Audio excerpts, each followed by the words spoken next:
We've been married for 3 years. My father-in-law, who was very kind to me, has passed away after being sick for a long time.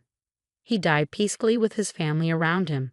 I think we should invite Mom to come live with us, I said. Yeah, that's a good idea. Her legs and back have been giving her trouble.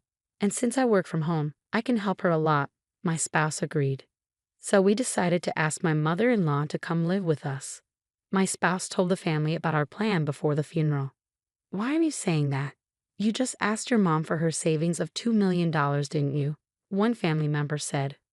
Don't worry, we're going to take care of her and live with her, my spouse reassured. That's right. She wouldn't have to worry as much in her current home. Leave it to us, I added. Some of my sisters-in-law, seeming rushed and insistent, agreed to live with her. It's not about the money. You shouldn't think that way. Mom gets to decide, and I respect her choice, I replied to their accusations. When Liam asked, our mother-in-law bowed her head and said, Thank you. Your child is still small, so I'll stay at my current house, she said, meaning she'd rely on her daughter. I've never heard about any savings, I remarked, surprised by the sudden accusations. The couple acted like we were the bad guys for suggesting we live together without worrying about money. Maybe she's the one who wants to live together, Liam wondered aloud as we drove home. In the car ride back, Mia thought about this. I agree. I get that feeling too. We should check in on your mom when we have time, I suggested. After that, I visited her when I could and tried my best to look after her, hoping it would make Liam feel better. But within a few months, their attitude towards my mother-in-law changed a lot. One day, when I stopped by during a break from work, my sister-in-law was there. She grabbed the cake I brought as a gift and checked it. After she seemed satisfied, she suddenly told me to come inside. Oh, Amber, you're here to visit, my mother-in-law greeted. I got a cake you like. Please have some later. Thank you, I replied.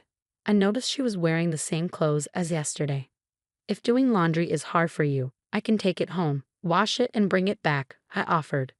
Maybe you're struggling with housework because you're not feeling well physically, I suggested. I'm concerned because only their laundry is usually hung outside, and I'm worried she's losing weight.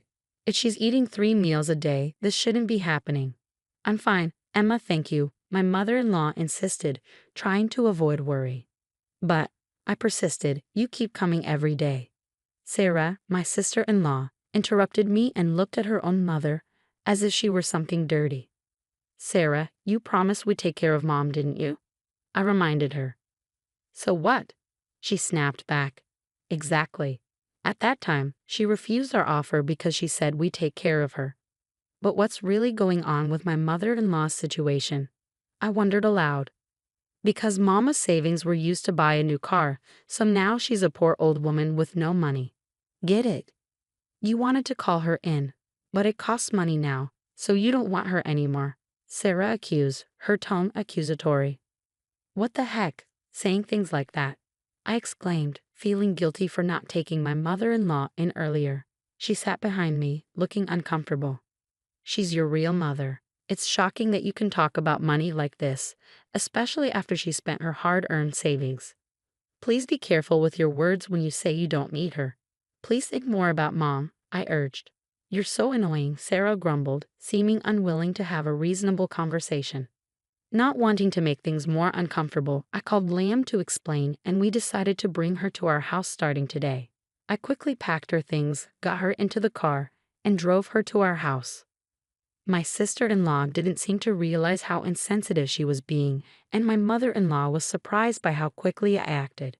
After that, our family of 4, including my mother-in-law, began living together. Emma, I'm sorry for being a burden, especially when your child is still young. And you have to take care of me too. My mother-in-law apologized. Why are you apologizing? Don't worry about it, we're family, right? I reassured her with a smile. She had always treated me well, like her own child, even though I came from an orphanage. Living with her made me feel happy and refreshed. I'm happy living with you, and it's my first time raising a child. There are many things I don't know, so I want you to teach me, she said, with a half smile. My husband is also happy with how things are going, and most importantly, my mother-in-law seems to be enjoying living with her grandchild. But despite this happiness, our financial situation as a couple wasn't great. We were cutting back on expenses and just getting by each day. Still, I was learning about saving money, and I didn't want to rely too much on it for happiness. But I had a dream. I always wanted to open a cafe, so even when I was a student, I worked part-time at a popular cafe. However, bringing my mother-in-law into our home meant putting my dream on hold. I didn't want to give it up for my family, so I worked hard to save money, continued working from home, took care of my child, and managed daily household tasks. One day, about 6 months after my mother-in-law moved in, she called me in a serious tone. "Eva, please come here," she said. "Yes, what is it?" I asked as I approached. She handed me a thick envelope. "This is for your living expenses. Take it without saying anything." When I checked inside, I saw bundles of $100 bills. I was surprised.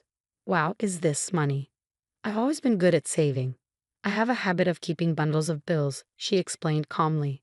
I couldn't believe it as I counted. There were several $1,000s. Indeed, when I counted, it was exactly $7,000, she confirmed with a smile. "I can't accept this much," I protested, trying to refuse, but she stopped me. "I'm sorry for testing you. I was planning to see how you manage finances for a year, but I don't need to worry anymore. By giving you more money for living expenses, I made you stick to strict saving habits. I didn't want to burden you anymore. Please accept it. I'll cover the living expenses. How about $2,000? She suggested. I stared at my mother-in-law, stunned. "Oh no, I don't need $2,000, but why so much money?" I was still a bit confused. She explained that she won the lottery and started studying popular investment strategies. It turned out to be profitable. She actually had $80,000 in savings in a bank account and invested in stocks through the bank. My sister-in-law, hoping to inherit money from her father, set up a fake $20,000 to test their financial responsibility. When she gave them $200,000 for their future expenses, they couldn't make it last even a week. Even my father-in-law, before he passed away, was aware of my sister-in-law and her husband's spending habits. He mentioned the possibility of cutting them off if they tried to take all his inheritance. My mother-in-law thought it might happen. "But you don't put money first," my mother-in-law continued. "I was surprised but really happy when you refused to take the money out. That's why I want you to accept it. And I also want to help you achieve your dream." My mother-in-law must have heard about my dream from my husband. But is it okay to accept her generosity? I wondered. After discussing it with my husband, we decided to save the money for the future. When I told my mother-in-law, she understood and agreed. A few days later, my sister-in-law and her husband showed up unexpectedly, demanding to move back in with my mother-in-law. Luckily, my husband was home that day, so he handled the situation, and they left without causing any trouble. But I couldn't shake my concern for them. When my mother-in-law saw them, she suggested that we set a specific day for their visits since they might come again soon. Eventually, they agreed, and they came on the agreed-upon day and time. As soon as they entered the house, my sister-in-law demanded, "Pack up quickly, we're going home right now," without even saying hello. But my mother-in-law calmly responded, "What I was waiting for was, we've been waiting for you. Please have a seat." "How dare you? Who are you?" My sister-in-law snapped. "I'm John, an attorney," a voice from the next room replied. It turned out that my mother-in-law had hired a lawyer. We were in the next room and could imagine my sister-in-law and her husband panicking as we heard the conversation. The lawyer explained their demands. "We won't give away any current assets. They must repay the entire $2,000 they spent, and they have to leave the home they are occupying now." "No way, ma'am. I'm your daughter. How can you cut ties like that when your own daughter is in trouble?" My sister-in-law countered loudly. "Please reconsider," my brother-in-law added, raising his voice, which was unusual for him. But my mother-in-law remained unfazed and spoke calmly. "If that's the case, then you've forgotten what you did to me. Do you remember? I'm an elderly woman with no money. You said you didn't need money because I didn't. Despite having debts, you used the living expenses I gave you to buy a new car. And now I hear that your debts have more than doubled. You don't know how to handle money. Don't borrow from others. Moving in with me was just an excuse because you couldn't afford rent. It's your own fault. Regarding my husband's inheritance, I'll also ask you to give up your rights. I won't help you in the future. Remember that." Unable to respond, my sister-in-law and her husband left quietly, feeling hopeless after hearing from the lawyer. Despite their daughters' and husband's refusal to leave, they eventually moved out of the family home, and now no one knows where they are. When I asked my mother-in-law if she regretted her decision despite being blood relatives, she replied firmly, "As a mother, sometimes you have to let your child stand on their own." I didn't ask any more questions. As time went on, the savings we had from our monthly living expenses grew. "You can use that money for yourselves," my mother-in-law told us.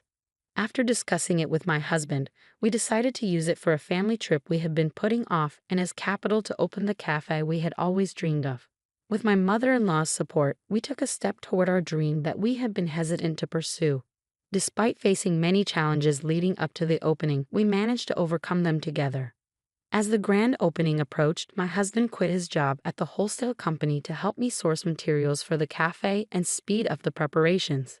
We renovated the family home where my mother-in-law and father-in-law used to live, turning it into the cafe. It was important to my husband to preserve the atmosphere of the building as a place of cherished memories for my in-laws. Although it took time to prepare, the cafe quickly became a beloved spot in the community, offering people a place to relax. I was surprised when my sister-in-law and her husband visited the cafe once, but they seemed much more humble than before. It looked like they had truly changed. "Looks like those two still have some learning to do," my husband remarked with a sigh. Tears of joy filled my mother-in-law's eyes as the family home transformed into a cafe, preserving the memories she had with my father-in-law. She became more active in her rehabilitation, addressing her previously ailing legs and hips. When she felt confident in her physical condition, she put on the same apron as us and stood behind the counter, looking vibrant and alive. It felt as if my father-in-law, watching from the border of a photo, was smiling down at her.